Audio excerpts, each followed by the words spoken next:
የመደራጀት መብት ይከበርልን፣ ረጅም የሥራ ሰዓታት ይጠርልን። በ1919 የዓለም ሥራ ድርጅት ተቋቋመ። ሀገራችን ኢትዮጵያ ያለው አባል የሆነችበት ምዕራፍ ጊዜ ነበር። ሶስትዮሽ ትራይፓርታይት የሚባል ግንኙነት አለ።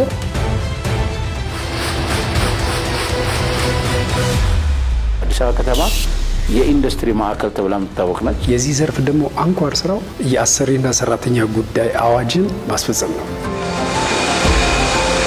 የሰራተኛውን ደህንነት መጠበቅ አንድ፣ የድርጅቱን ደህንነት መጠበቅ ነው።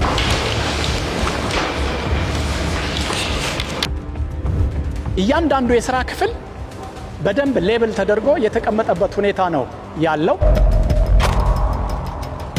በዚህ የምንለካው የካርቦን ሞኖኦክሳይድ ጋዝ ልቀት ነው። ዊን ዊን አፕሮች በማህበራዊ ምክክሮች፣ ዊን ዊን አፕሮች በሙያ ደህንነት ጤንነት ጉዳይ፣ ዊን ዊን አፕሮች በወሳኝ ቦርድ በችሎት ማስቻያ፣ ዊን ዊን አፕሮች በቁጥጥር። የኢትዮጵያ ብልጽግና የሚወለደው በልጆቿ ትጋትና አንድነት ብቻ መሆኑን አንዘንጋ።